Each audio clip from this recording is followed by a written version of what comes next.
Assalamualaikum warahmatullahi wabarakatuh. Selamat pagi Pak Nur Hadi. Bagaimana kabarnya hari ini? Sehat. Gimana Pak? Sehat Pak? Alhamdulillah. Semangat nih Pak Hadi. Baik, pagi hari ini saya akan melakukan kegiatan. Kita akan melakukan percakapan, observasi Pak, nanti sebelum kita melakukan observasi di kelas.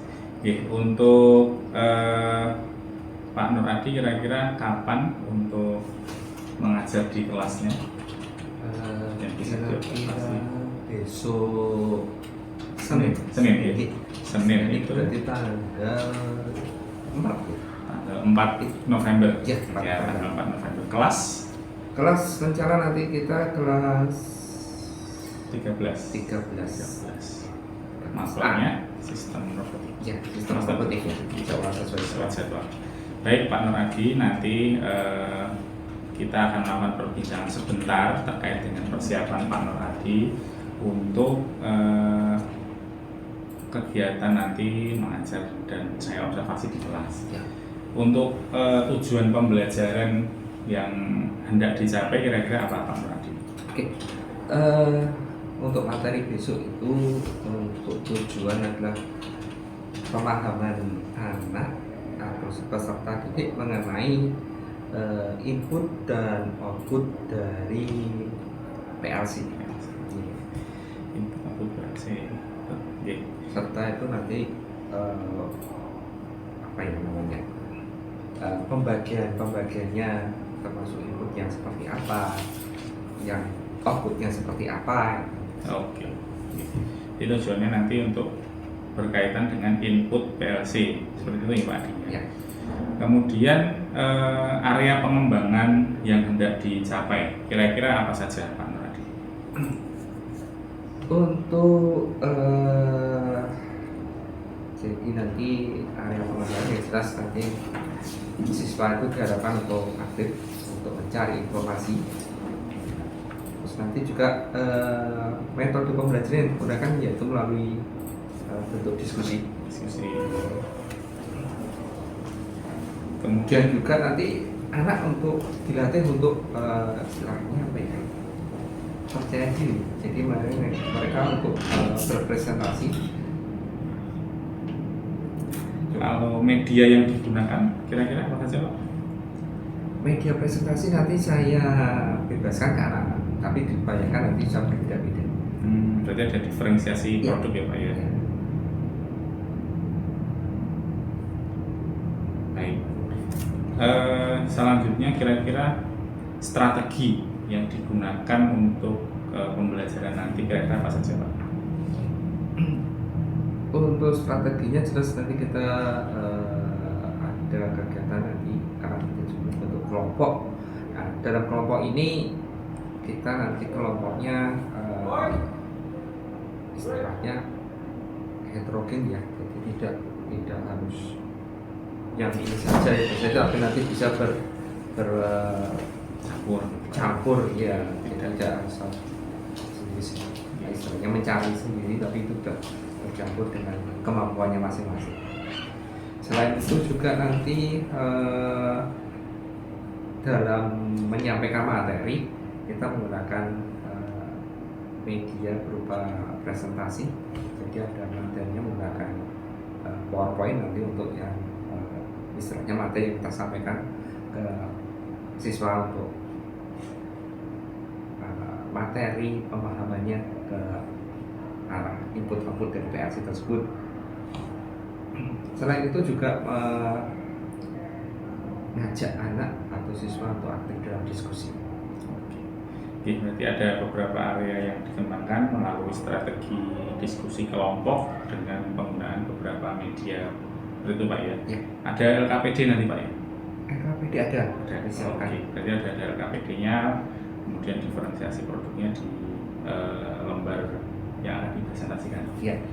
Baik, nanti kira-kira itu saja yang untuk perbincangan observasi ini. Berarti nanti sampai jumpa di hari Senin ya Pak ya? Ya. Kelas untuk observasi. Ya, siap. Terima kasih Pak Nur. Terima kasih.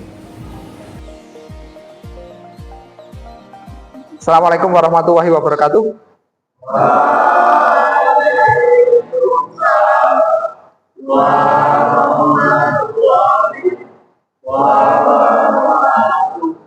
Semangat pagi. Oke. Bersemangat berarti hari ini kita siap untuk menerima ilmu yang baru. Oke. Sebelumnya saya tanya, ini yang tidak masuk berapa anak? 3. Iya, Siapa saja? Selviana sakit, Hafiz sakit, sama Jidan sakit. Oke. Berarti ada 3 teman kalian yang saat ini kondisinya sakit. Mari kita doakan supaya lekas sembuh dan bisa lagi mengikuti pembelajaran seperti kalian. Kalian juga pada situasi saat ini juga jaga kesehatan, ya, supaya dapat melakukan aktivitas dengan lancar, tidak terganggu oleh sakit. Oke.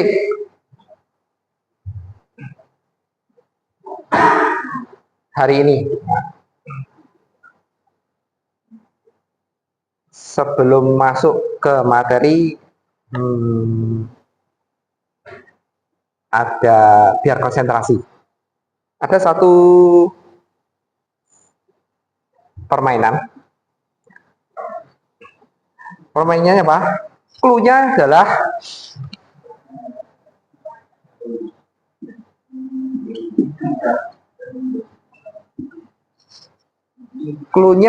lingkaran.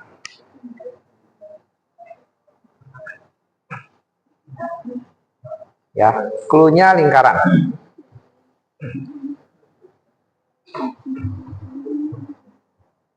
Jika 3 ditambah 5 itu sama dengan 8. 6 ditambah 6 itu 12. Maka 8 tambah 5 adalah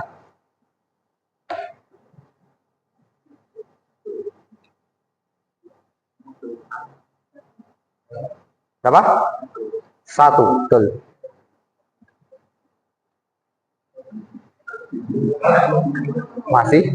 Masih berpusing. Oke. Kita lanjutkan. 4 tambah 4 8. Sekarang 10 tambah 10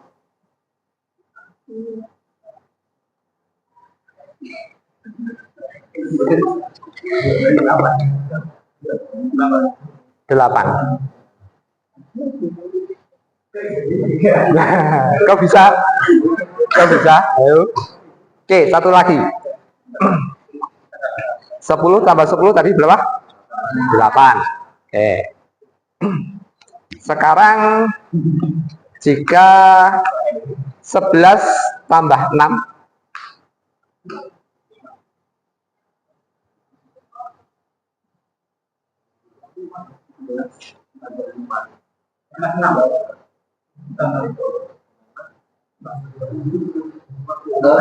ayo, berapa?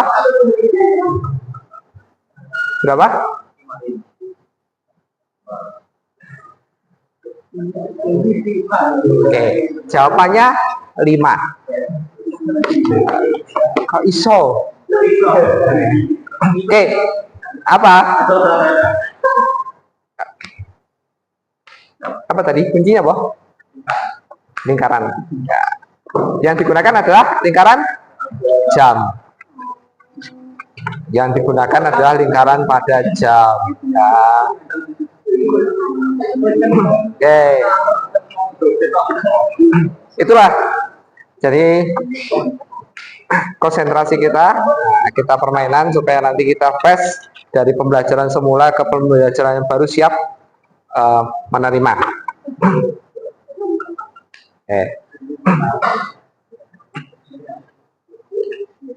Oke.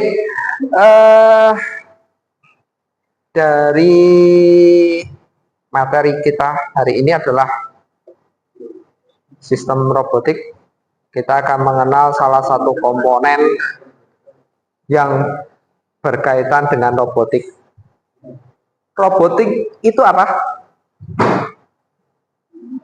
Kalian mengenal kata robotik? Robotik itu apa?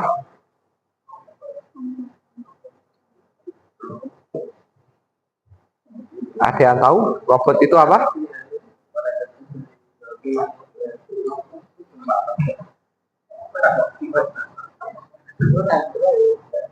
Oke, robot ini berkaitan juga nanti arahnya ke lebih sederhana, katanya kata yang digunakan adalah mesin. Mesin itu apa sih?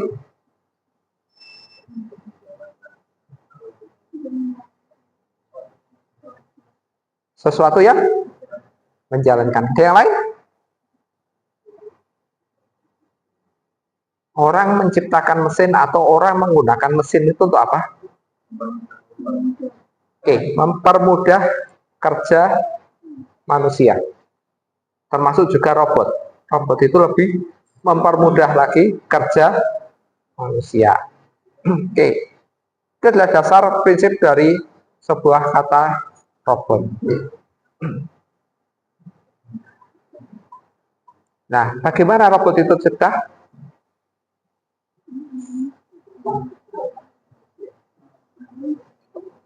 Ya, itu gabungan dari beberapa mesin yang dijadikan satu sehingga dia menjadi satu fungsi khusus, punya satu fungsi khusus. Oke, apakah robot sama dengan manusia? Tidak ya? Tidak. Bedanya apa?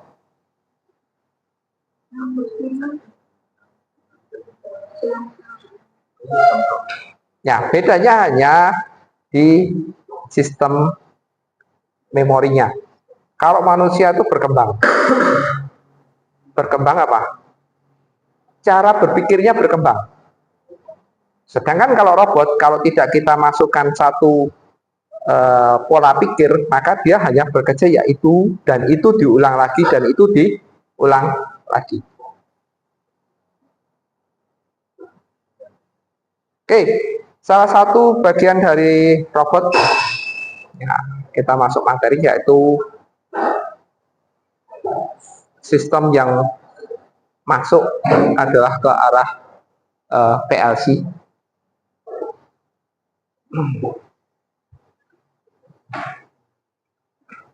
Di sini robot atau sistem yang kita kenal yang nantinya akan mengarah ke otomatis, yaitu adalah PLC, salah satu alat. Dan ini digunakan tidak hanya di praktek kita, tapi nanti juga digunakan di ranah industri saat ini. Seperti kalian dapat baca di depan, PLC adalah suatu sistem elektronika digital yang dirancang agar dapat mengendalikan mesin dengan proses mengimplementasikan fungsi nalar. Di antaranya yaitu kendali, operasi waktu, pencacahan, dan aritmatika.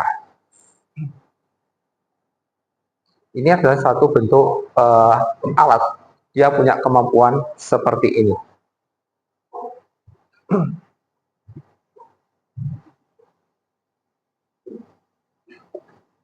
Oke, peran PLC. PLC itu menggantikan fungsi dari relay, timer, dan counter. Jika dahulu kita merakit satu sistem kendali, itu masih membutuhkan panel box yang mungkin besarnya satu lemari, yang isinya diantaranya nanti ada relay, ada timer, ada suhu, dan lain sebagainya dalam sebuah lemari. Sekarang dari ukuran lemari seperti itu kita kompakkan menjadi sebuah PLC yang lebih kecil. Ya, inilah peran mikroelektronika. Mengingat waktu, untuk tugas untuk hari ini kalian mengidentifikasi yaitu input dan output dari PLC. Oke, kita bagi menjadi kelompok, 4 kelompok. Ya, ini 4 kelompok, 4 meja, berarti 1 meja 1 kelompok. Ya, siap.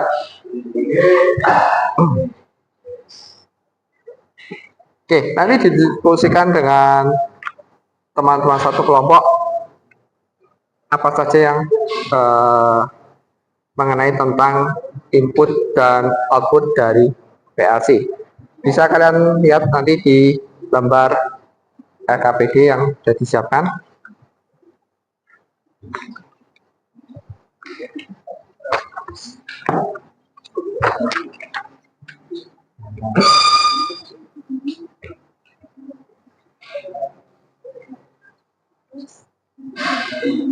Oke, setelah itu nanti bisa kalian presentasikan dengan Canva atau dengan yang lainnya. Silakan kalian presentasikan untuk hasil diskusi kalian.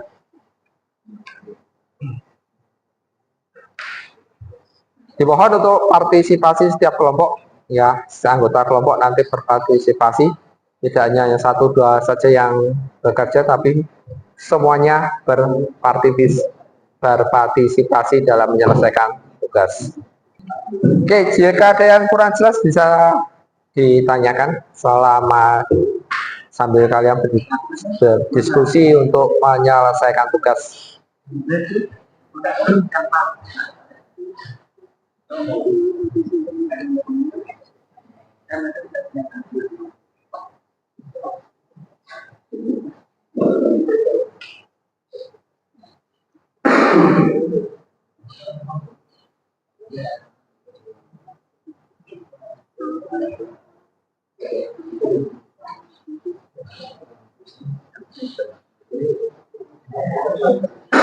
Gabung misah iki.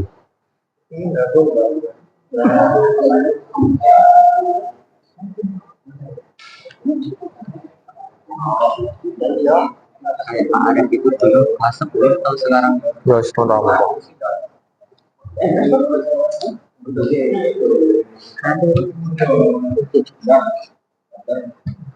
ayo Ki, ketuane kelompok sapa iki? Iki komandan. Tadi.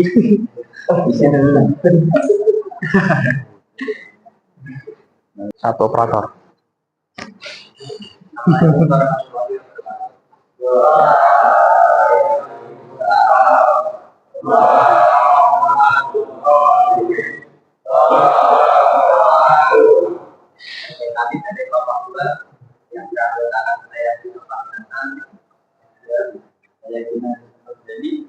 Saya kalau tidak paham, saya akan memperhatikan apa yang kalau kita diskusikan kami mendiskusikan tentang input PLC. Jadi sebuah PLC itu ada namanya input. Input itu adalah alat atau sensor yang digunakan atau mengoperasikan dari PLC tersebut. Seperti itu kita memasukkan input data output artinya kalau seperti itu dari ukuran input itu hasil dari keluaran input tersebut. Kemudian di akan tentukan contoh input PLC sama ada badan.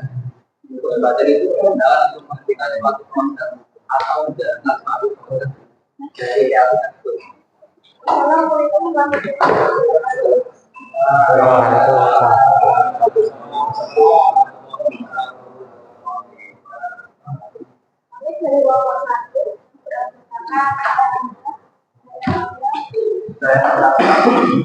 Ini kami akan melakukan hasil diskusi dari kelompok kami.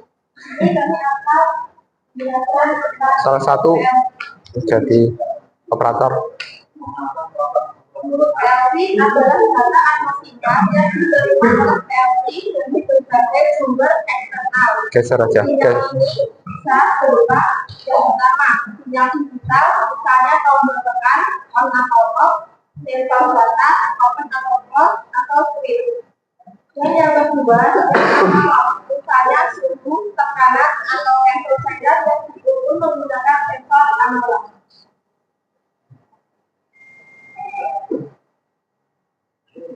Fungsi utama input PLC yang pertama mendeteksi kondisi, yaitu dengan menangkap perubahan kondisi di lingkungan sekitar. Dan yang kedua memberikan informasi, dengan mengirimkan data PLC untuk diproses. Yang ketiga, menghitung aksi dengan memulai atau menghentikan suatu proses berdasarkan data yang diterima. Dan di sini ayat akan menjelaskan tentang komponen input PLC.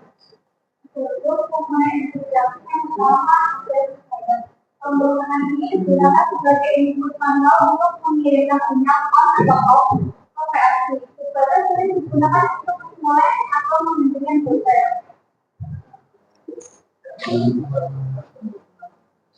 Demikian yang dapat kami sampaikan. Jika ada yang bertanyakan, ditanyakan. Silakan tanya. Itu caranya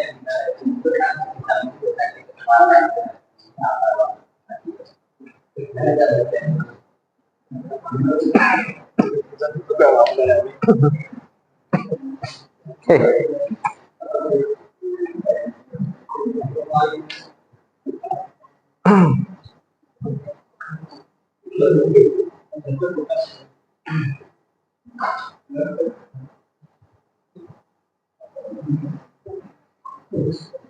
Jadi tadi factory encoder bagaimana prinsip kerjanya?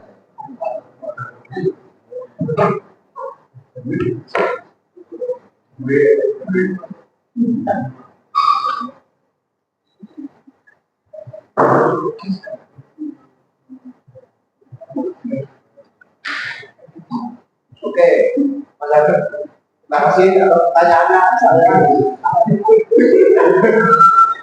Saya terima kasih banget. Di sini saya akan menjelaskan apa yang dimaksud dengan motor ekspor dan prinsip kerjanya. Proses dengan mengubah gerakan rotasi menjadi sinyal digital. Proses ini melibatkan beberapa komponen mekanik dan elektronik. Jadi intinya ketika ekspor diputar, dia akan mengirimkan sinyal ke PLC. Sekian yang bisa kami sampaikan. Saya tidak ada pertanyaan lagi. Sekian dari kami. Terima kasih.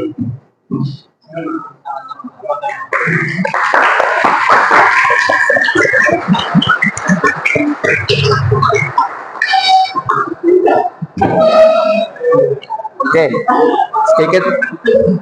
sedikit menambahi tentang factory encoder. Jadi ini adalah satu bentuk komponen mekanik di mana dia akan mengubah sinyal putar.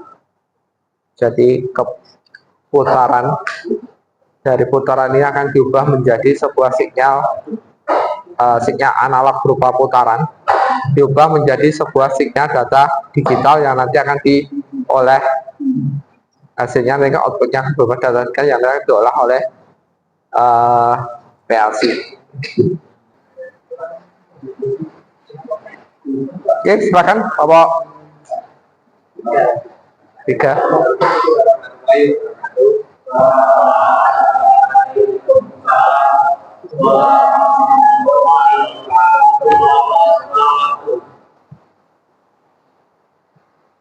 Kami di sini kelompok kita akan memperhatikan hasil KPP yang telah kita di sini. Saya menyampaikan bahwa dari output PLC adalah sinyal yang dikirim dari PLC ke peran yang lain untuk menjadikan tindakan tersebut. Kemudian tersebut ada beberapa contoh dari output PLC yang akan dijelaskan dengan saya. Pertama, output PLC yang akan dijelaskan adalah motor berfungsi untuk mengubah listrik menjadi energi mekanik untuk menggerakkan perawatan dan mesin di sektor industri.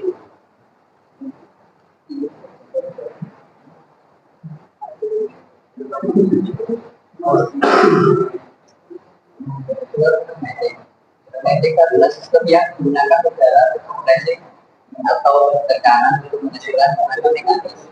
Ketiga ada lampu. Produksi sebagai output makanan sistem PLC yang dikontrol.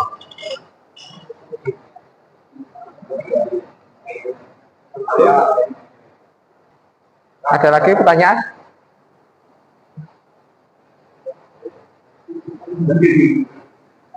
Oke, kalau sudah tidak ada, satu. Ya, dari kelompok ya, kami. Assalamualaikum. Waalaikumsalam.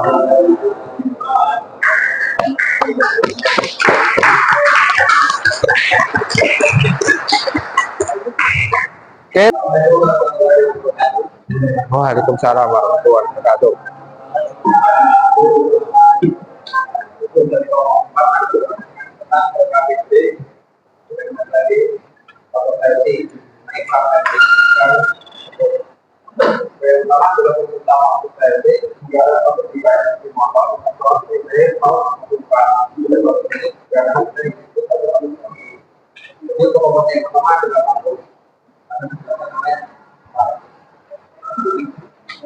Lampu pada belsi atau metode sebagai alatnya, yaitu yang dikontrol oleh belsi. Belsi adalah peralatan yang digunakan untuk mengendalikan proses produksi industri dalam pembangkitan dan dalam protein. Untuk komponen yang kedua adalah motor adalah pada bagian depan dari komponen dan dapat dikendalikan untuk program untuk mempermudah proses industri. Ketiga adalah komponen operasional. Kemudian pada dalam mengendalikan proses industri atau kemudian kemasan. Yaitu adalah peralatan yang harus diprogram untuk mengontrol proses atau pembangkit. Selanjutnya ada pneumatik. Fungsi pneumatik pada PLC atau program produksi controller adalah untuk mengontrol dan menggerakkan mesin dan peralatan secara otomatis. PLC merupakan pengembangan dari sistem kontrol elektropneumatik yang menggunakan bahasa pemrograman untuk mengganti kontak-kontak relay. Yang terakhir ada digital. Digital digunakan pada PLC untuk menjaga kondisi sistem agar tetap sesuai dengan yang diinginkan. Misalnya ketika suhu tidak sesuai dengan untuk kesimpulan di sini kami menggunakan tentang PLC terutama dalam kegiatan pembelajaran yang berkualitas melalui kolaborasi dan juga evaluasi. Apabila yang optimal dapat membantu meningkatkan hasil belajar siswa dan mendorong peningkatan yang pertanyaan apa yang dimaksud dengan respon pergerakan dari waktu kita ini? Kita adalah orang yang akan membuat akan memperkirakan tentang dalam teks suara kepada media. Oke, saya tanya lagi. Oke, sudah ada. Yang dari kami salam dan Waalaikumsalam warahmatullahi wabarakatuh. Jangan beri tepuk tangan.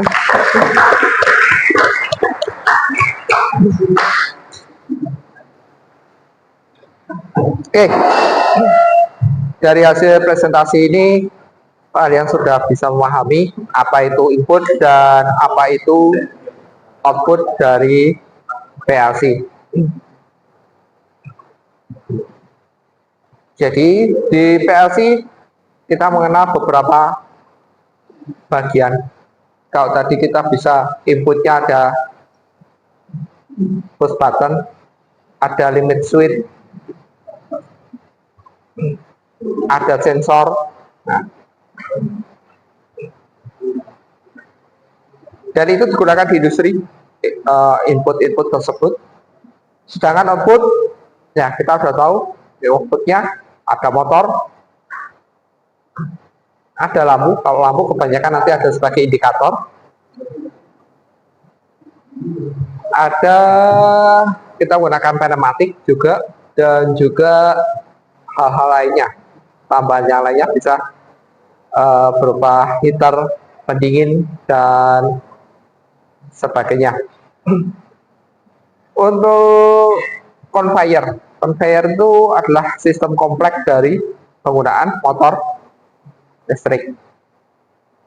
Ya, nanti motor listrik kita gunakan istilahnya sebagai ada karpetnya, dan karpet itu efek dari putaran motor hingga karpet itu bisa berjalan. Oke, dari pertemuan hari ini, ada yang bisa memberi kesimpulan? Untuk kesimpulan, input output merupakan bagian yang sangat penting dalam sebuah sistem kontrol yang menggunakan PLC. Dengan memahami cara kerja dan konfigurasi input output, Anda dapat membangun sistem otomasi yang handal dan efisien. Oke, bagus sekali untuk kesimpulan pada pertemuan hari ini. Jadi kita belajar dengan menggunakan input output, kita bisa mengkombinasikan input output untuk menjadikan satu sistem kendali yang kompleks yang digunakan di industri, dan kita nanti akan belajar di besok. Nah, di pertemuan berikutnya nanti akan membahas tentang bagaimana kita merakit input di PLC dan outputnya.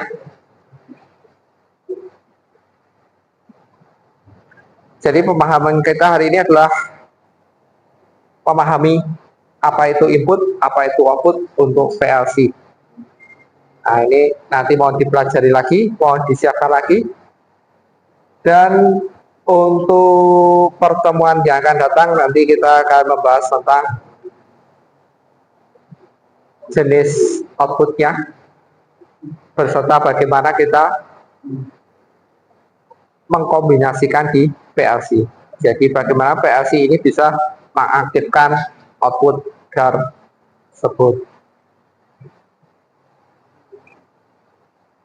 Oke, untuk pertemuan hari ini mungkin ada pertanyaan sebelum kita tutup. Tidak ada, Bang. Oke, kalau belum ada pertanyaan, kita tutup dengan kata-kata hari ini.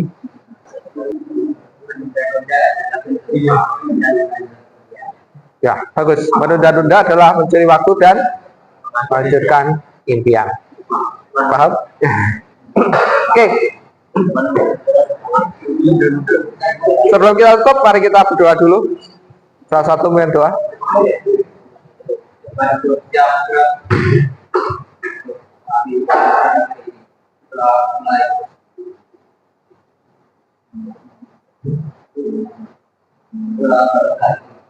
Baik, terima kasih. Assalamualaikum warahmatullahi wabarakatuh.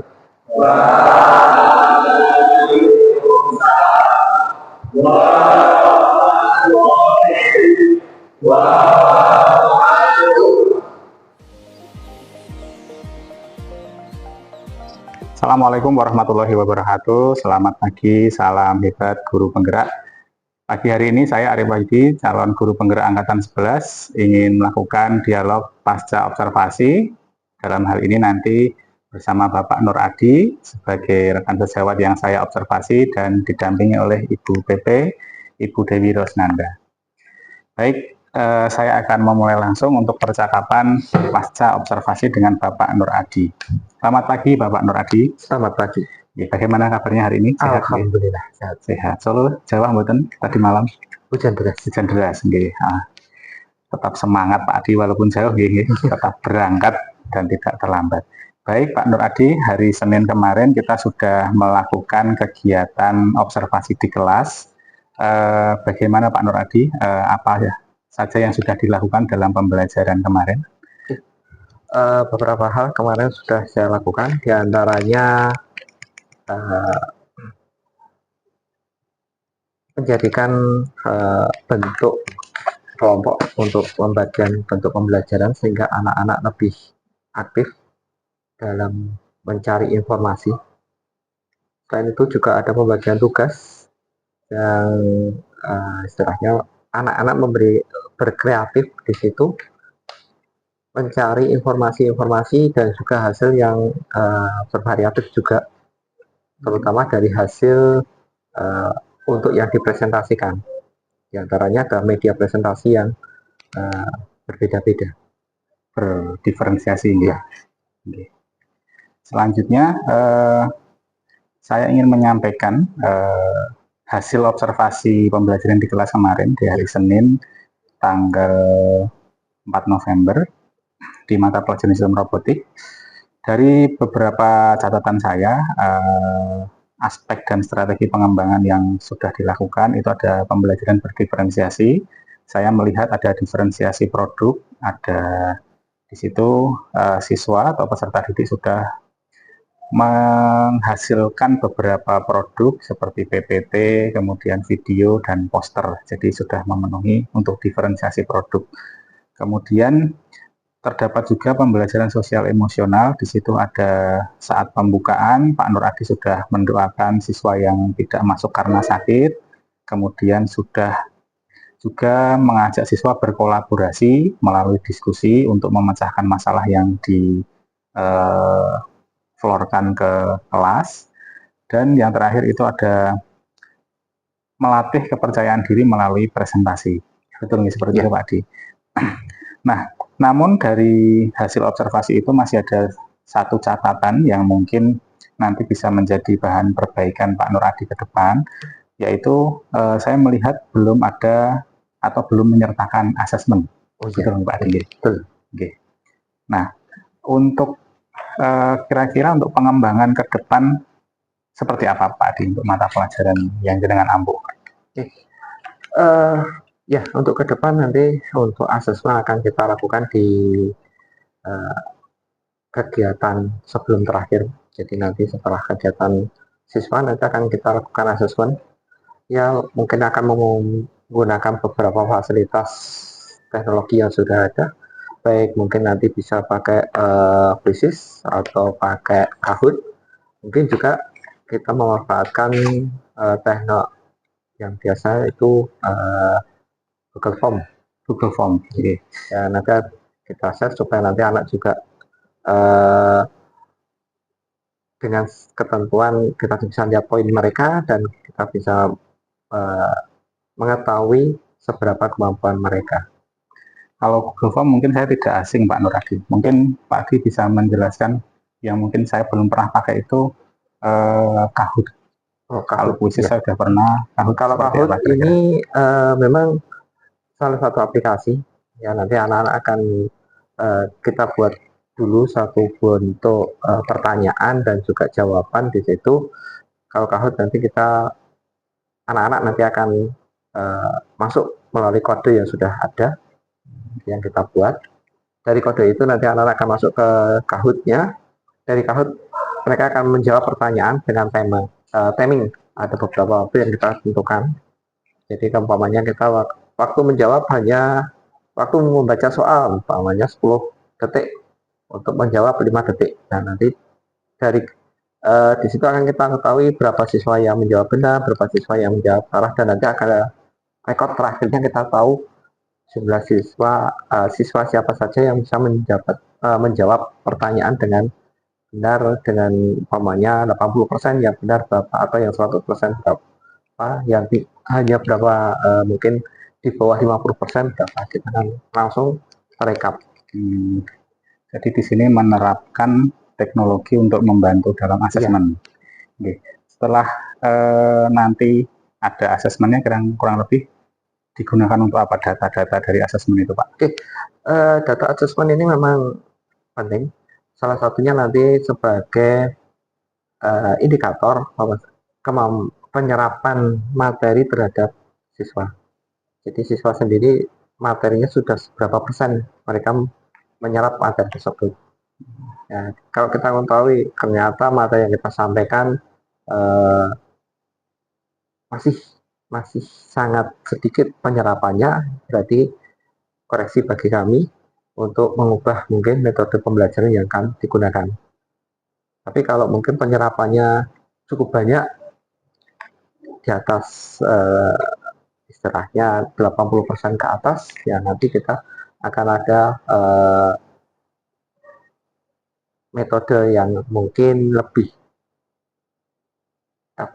penyerapannya lebih baik lagi.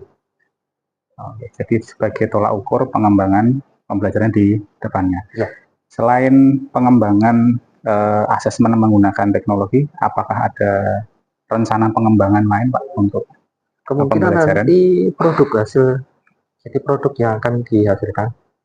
Jadi karena konsepnya nanti adalah PJBL, project, ya project. Nanti dari project itu hasilnya mungkin akan lebih bervariatif lagi.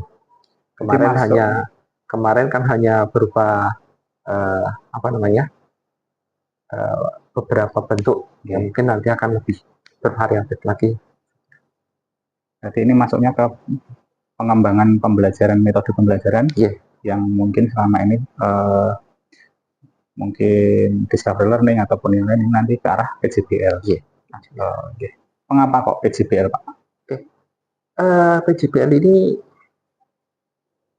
sangat menantang bagi para siswa.